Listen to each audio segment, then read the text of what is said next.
2:17 a.m. Her phone lit up. Still thinking about last night. She assumed I was clueless. 18 years, 3 kids, our business. Gone because she couldn't keep her affair off the company credit card. When I said, "I'll handle the divorce papers," she froze. Too late. My name is Winston Stratton. I'm 43 years old, and I've spent the last 2 decades building 2 things: a family and a business. Both seemed solid until one Tuesday evening when everything started to fracture. I was in our home office in Scottsdale, Arizona, finishing up a proposal for a major client. Our IT consulting firm, Stratton Digital Solutions, was on the verge of landing a contract with a Fortune 500 company. Vanessa and I had built this business from nothing, back when Emma was just a baby. Now we had 15 employees, 3 kids, and a life that looked perfect from the outside. The clock showed 11:47 p.m. I heard Vanessa's car pull into the driveway. Late again. 3rd time this week. She'd said it was a networking event with potential investors, some tech mixer downtown. I walked to the kitchen to greet her, maybe warm up some dinner. She came through the door, and I noticed it immediately. Her hair was different, slightly disheveled, but in a deliberate way. Her lipstick was smudged at the corner, and there was a smell, not her perfume, something else, something masculine and woody. Vanessa said, dropping her purse on the counter, "You're still up. Just finished the Anderson proposal." I replied, studying her face.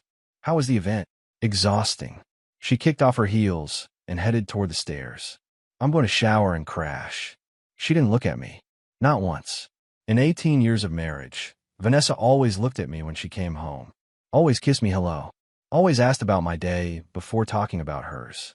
I stood in the kitchen, listening to the water running upstairs, and something cold settled in my chest. Not panic, not anger, just a quiet knowing, the kind that comes when your instincts finally speak louder than your denial. I walked back to the office and opened my laptop. Found her calendar, the one we shared for business purposes. Tonight's networking event wasn't listed anywhere. I checked her company email, the one she'd given me access to years ago for business continuity. Nothing about any mixer. No calendar invite. No confirmation email. That's when I started looking. Really looking. And what I found would destroy everything I thought I knew about my marriage. The next morning, I acted like nothing had happened. Made coffee, scrambled eggs for the kids, asked Vanessa about her schedule. She sat at the kitchen table scrolling through her phone, barely looking up. "Client meeting at 10, she said absently. "Then lunch with that potential investor. I might be home late again." Emma walked in, backpack slung over one shoulder, 17 and sharp as a tack. She glanced between us, sensing something but saying nothing.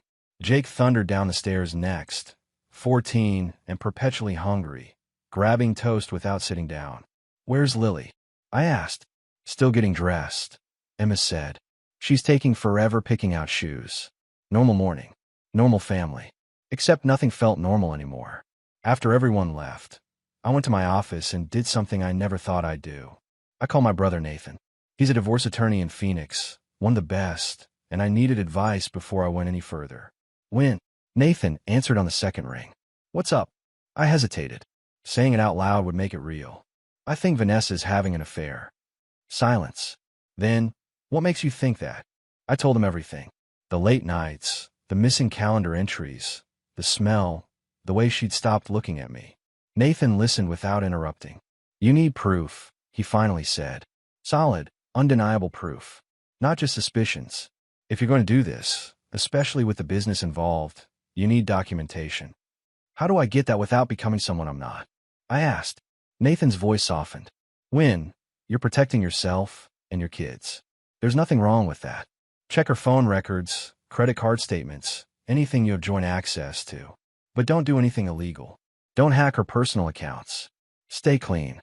I spent the next 3 days digging through our financial records. Our business accounts were joint, everything transparent for tax purposes. That's where I found it. Charges at hotels in Phoenix. Not the ones we use for business travel. These were boutique places, romantic spots downtown. For different transactions over the past 6 weeks. All on Thursdays. All charged to our business credit card under client entertainment. Then I found the receipts. Dinner for 2 at expensive restaurants. Wine that cost more than our monthly grocery bill.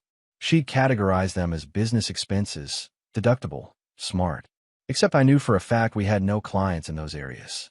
I photographed everything, built a timeline, cross-referenced it with her calendar, the real one I found on her laptop. Every Thursday for the past 2 months, she'd blocked off personal time from 6 p.m. to midnight. The final piece came when I checked our company's partnership agreement, the one Vanessa and I had signed when we incorporated.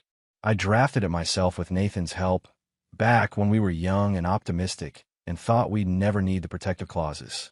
But there they were. Infidelity clause, buyout provisions, everything I needed to protect myself and our kids if this went where I thought it was going. I sat in my office, staring at the evidence spread across my desk, and felt something shift inside me. Not heartbreak, not rage, just cold, calculated clarity. I knew what I had to do next. I waited until Friday morning. Vanessa had just gotten back from her morning yoga class, hair still damp, wearing those expensive leggings she'd bought last month. The kids had already left for school. Emma had driven Jake and Lily, which meant we had at least 40 minutes alone. Perfect timing. Vanessa poured herself coffee, scrolling through her phone like always. I sat at the kitchen table, hands folded, watching her. I'd rehearsed this moment 100 times in my head, but now that it was here, I felt nothing but cold clarity. "We need to talk," I said. Vanessa glanced up, barely interested.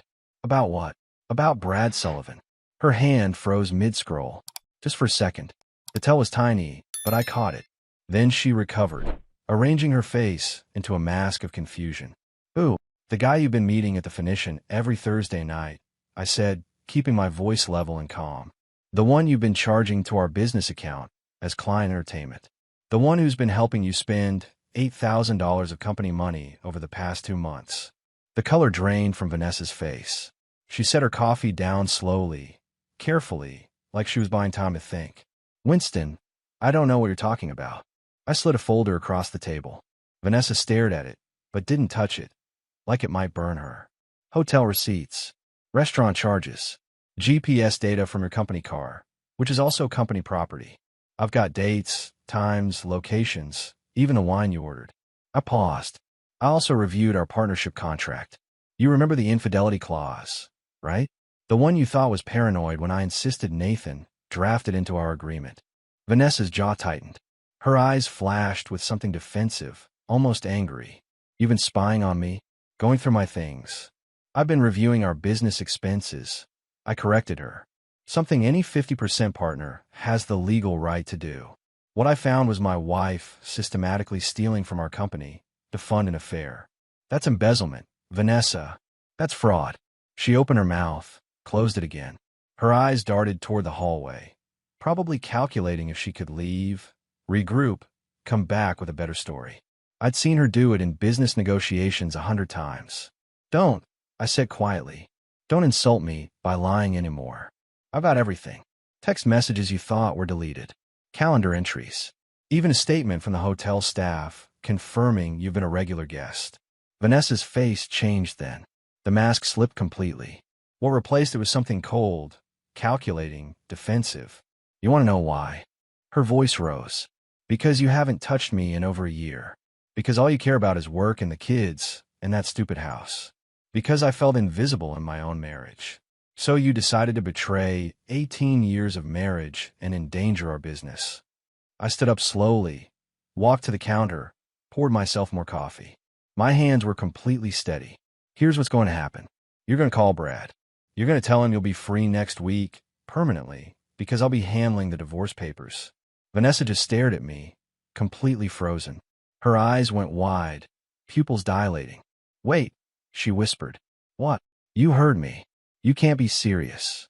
Her voice was shaking now. "We have kids. We have a business. We have a life. You're going to throw away everything over this."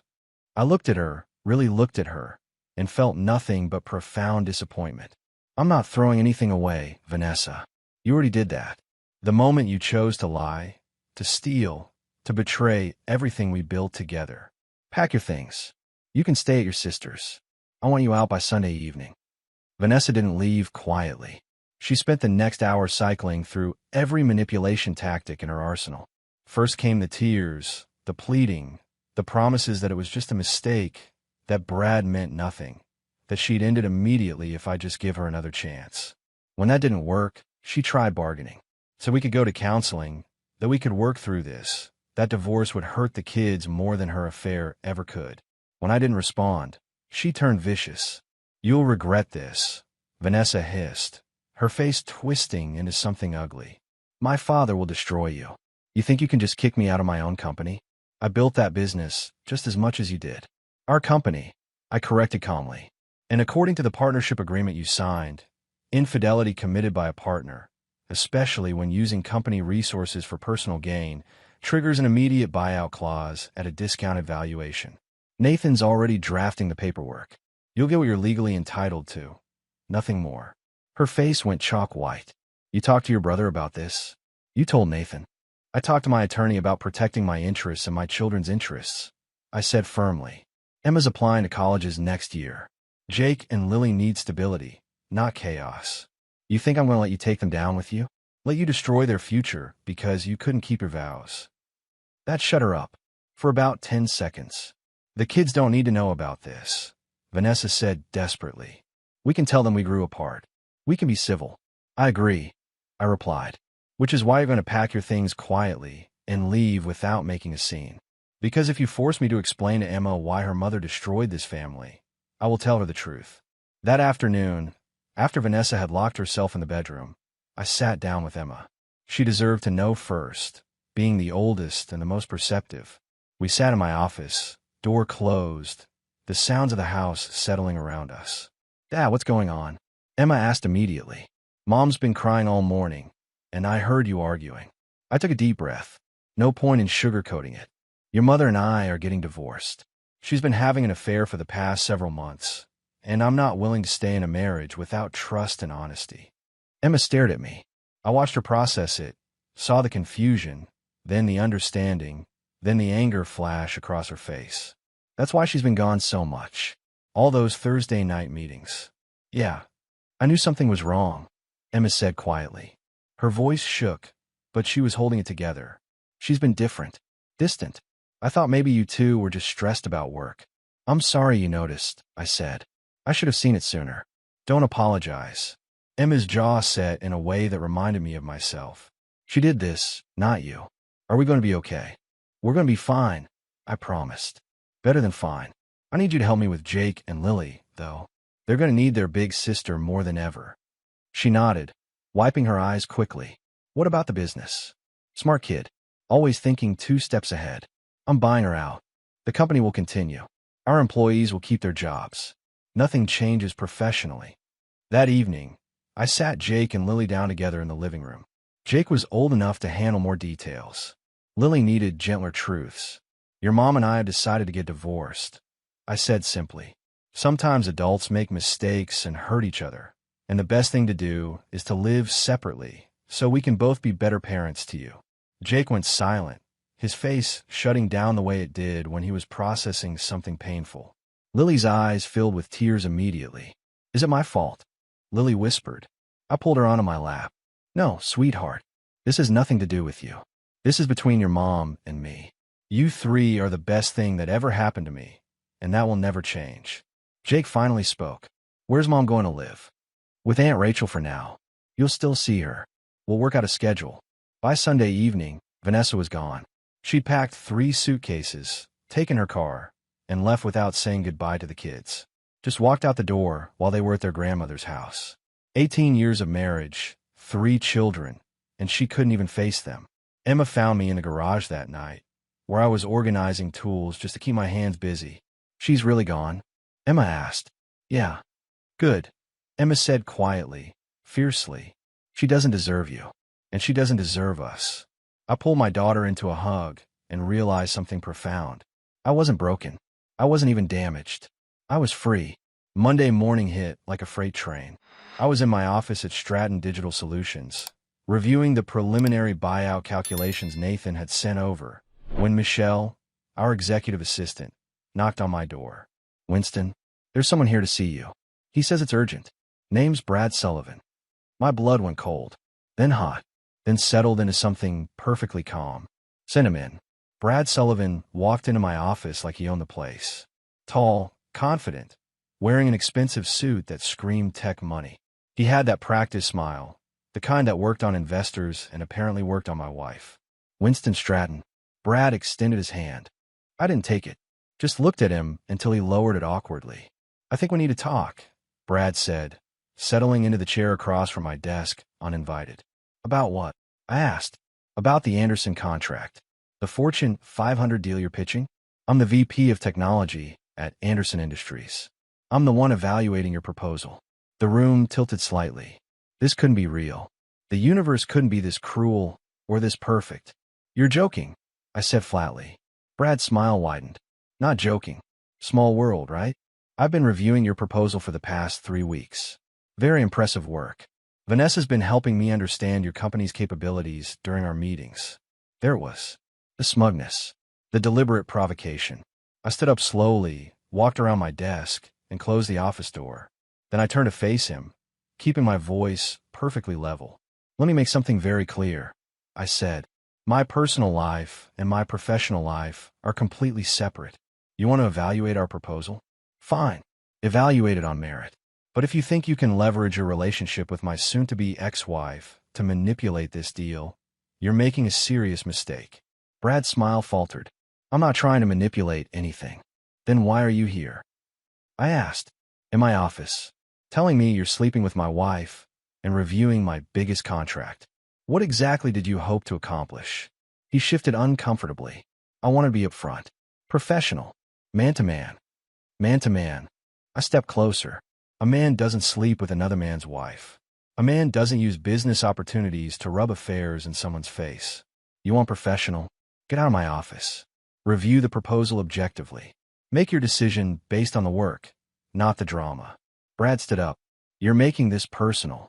You made it personal the moment you touched my wife, I replied. Now you're in my office trying to what? Intimidate me?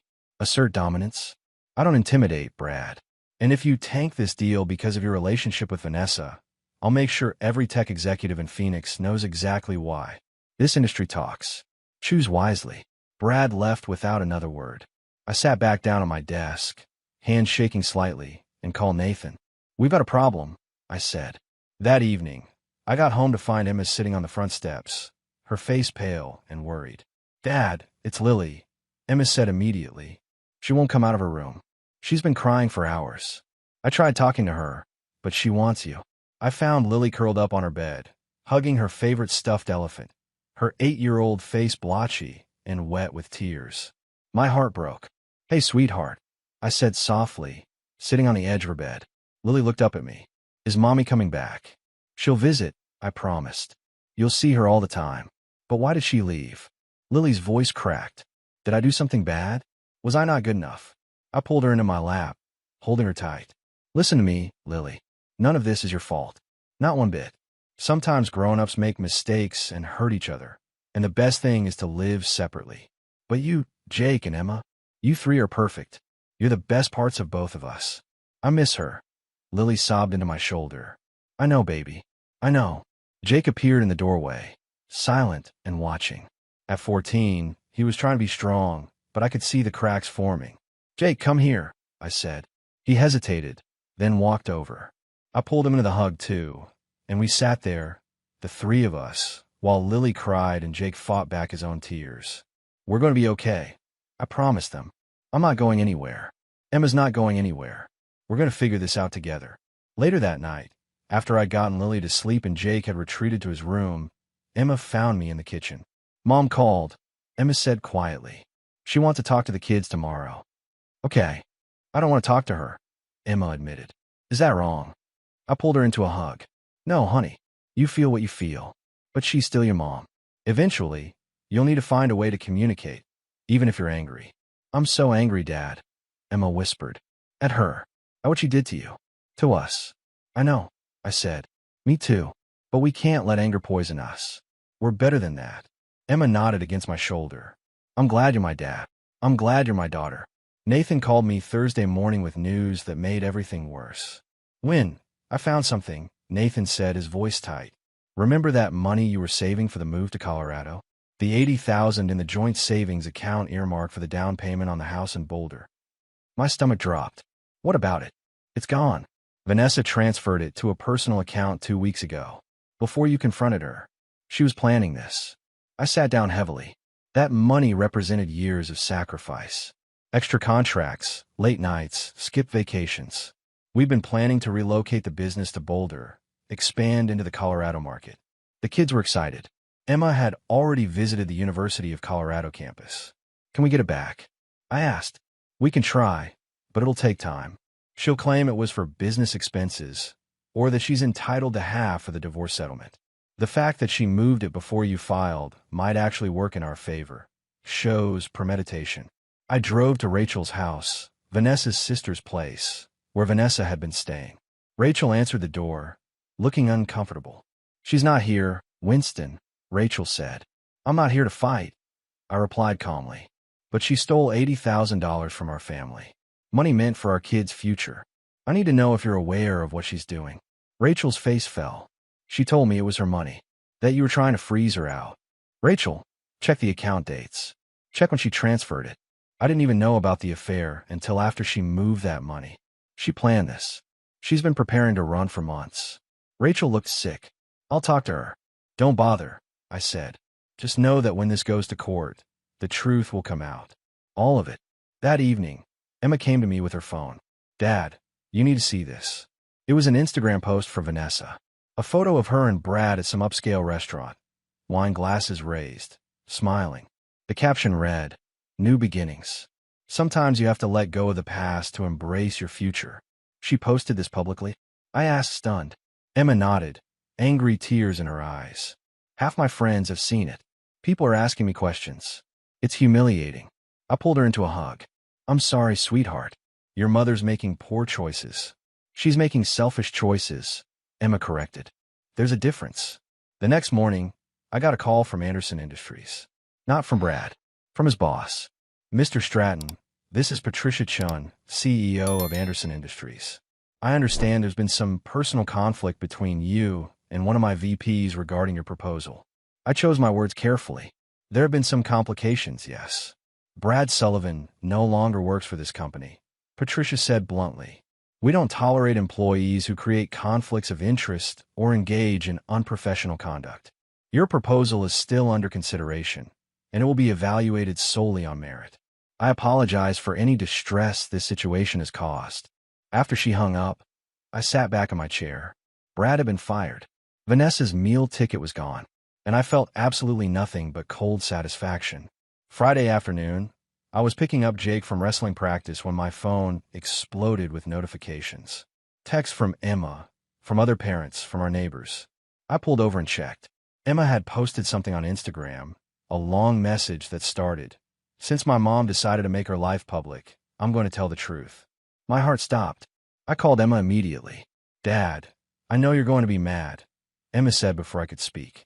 But I couldn't stay quiet anymore. She's lying about everything, making you look like the villain, and I'm done watching her manipulate people. Emma, what did you post? The truth. That she had an affair. That she stole money from our family. That you've been nothing but kind and fair through all of this. That she walked out on us without even saying goodbye. I pulled into a parking lot, read the full post. It was detailed, emotional, and brutally honest. Emma had tagged Vanessa, tagged Brad, tagged everyone. Emma, I appreciate you wanting to defend me, I said carefully. But this is between your mother and me. You didn't need to put yourself in the middle. I'm already in the middle, Dad, Emma replied, her voice breaking. We all are. And I'm tired of pretending everything's fine when it's not. She hurt you. She hurt us. And she's out there acting like she's the victim. I drove home, found Emma in her room. She'd been crying. I'm not mad, I said, sitting on her bed. But I need you to understand something. When you go public like this, there's no taking it back. Your relationship with your mother just changed permanently. It already changed, Emma said fiercely, the moment she chose someone else over her family. That evening, Vanessa called. Not me. She called Emma directly, screaming loud enough that I could hear it from across the room. Emma held the phone away from her ear, let Vanessa rant, then said calmly, You made your choices, Mom. I'm making mine. Don't call me again until you're ready to apologize to Dad and actually mean it. Then Emma hung up. She looked at me, tears streaming down her face. Did I do the right thing? I pulled her into a hug. You stood up for what you believe in. You defended your family. That takes courage. I'm proud of you. Later that night, Jake knocked on my office door. Dad, I want to talk to Mom. Tell her she needs to give the money back. I looked at my 14-year-old son, seeing the anger and hurt in his eyes. Jake, that's not your responsibility. She stole from us. Jake said simply. That money was for our new house. For our future. She doesn't get to just take it and pretend everything's fine. My kids were fighting my battles. And while part of me was proud of their strength, another part of me ached that they had to grow up this fast, this harshly. I'll handle your mother, I promised. You focus on being a kid, on wrestling and school and your friends. Let me carry this weight. But Jake shook his head. We're a team, Dad. You taught us that. Teams support each other. And in that moment, I realized something. Vanessa hadn't just destroyed our marriage. She'd forged something stronger. She'd united our family against dishonesty, against selfishness, against betrayal. We were broken, but we were becoming something better. The divorce hearing arrived 3 months later. Nathan had warned me it would be brutal, and he wasn't wrong.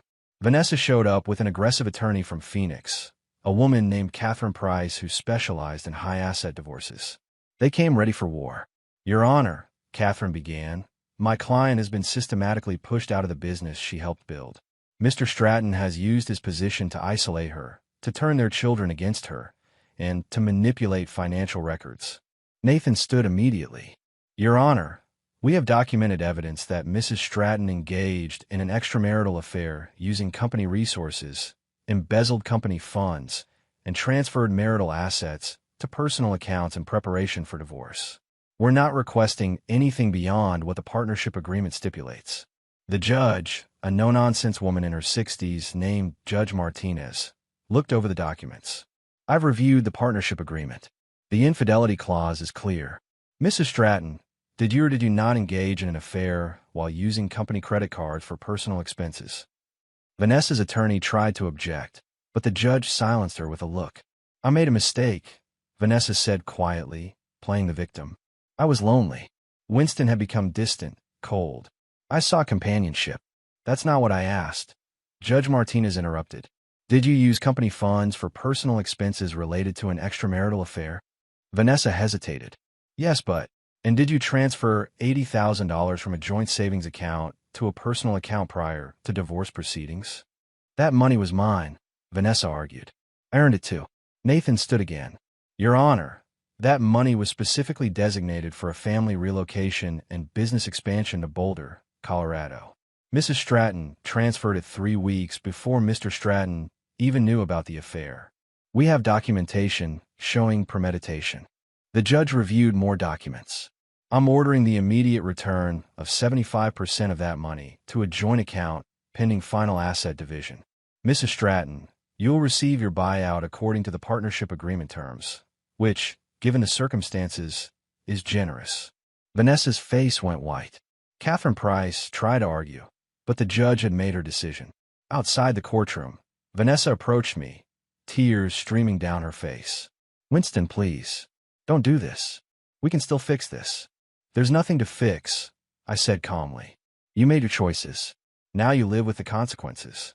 What about Brad? She said desperately. He lost his job because of you. He's struggling. We need that money. I stared at her, genuinely shocked. You're asking me to fund your affair? After everything. I'm asking you to have compassion, Vanessa replied. I have compassion, I said. For our kids. For the family you destroyed. For the future you threw away. But for you and Brad, you're on your own. Nathan pulled me away before I could say anything else. Let's go win. You won. But it didn't feel like winning. It just felt like surviving. 8 months after the divorce was finalized, I stood in the living room of our new house in Boulder, watching movers carry in furniture. Emma had just started her freshman year at the University of Colorado. Jake was thriving at his new high school, captain of the wrestling team. Lily had made friends in her 3rd grade class and barely mentioned her mother anymore. The business had survived. More than survived. Without Vanessa's drama and Brad's interference, we'd landed the Anderson contract and 2 additional Fortune 500 clients. I promoted my senior developer to partner, brought in fresh talent, and opened our Boulder office ahead of schedule. Vanessa had moved in with Brad, who'd found work at a smaller tech company at half his previous salary.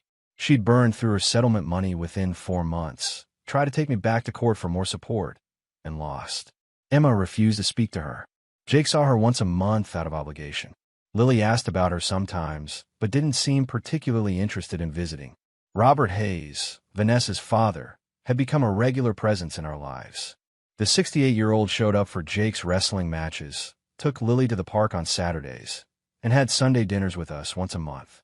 "You're a good man, Winston," Robert had told me after one dinner. "Better than my daughter deserved. I'm sorry for what she put you through. Your grandchildren needed their grandfather," I'd replied. "That's what matters now." Emma came downstairs carrying a box of books. "Dad, what do you want these?" "Your choice," I said. "This is your home, too." She smiled, the first genuine smile I'd seen from her in months. "It feels good here, like we can breathe again." That evening, after the kids were asleep, I sat on the back porch of our new house, looking at the mountains in the distance. My phone buzzed. A text from Nathan. "Brad Sullivan filed for bankruptcy. Vanessa's calling everyone for money. Just FYI." I deleted the message. Their problems weren't mine anymore.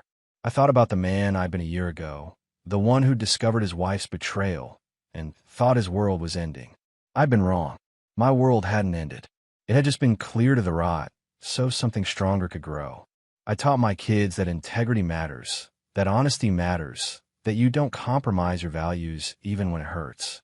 They'd watch me stand up for myself, fight for them, and rebuild from ashes. Emma was thriving in college. Jake was confident and strong. Lily was happy. And me? I was free. The betrayal had broken me open, but what grew back was tougher, clearer, better. I'd learned that love without respect is worthless, that trust is earned daily, and that sometimes the strongest thing you can do is walk away. I didn't hate Vanessa anymore. I didn't think about her much at all. She was just a chapter in my story, not the whole book. And the next chapters? Those were mine to write.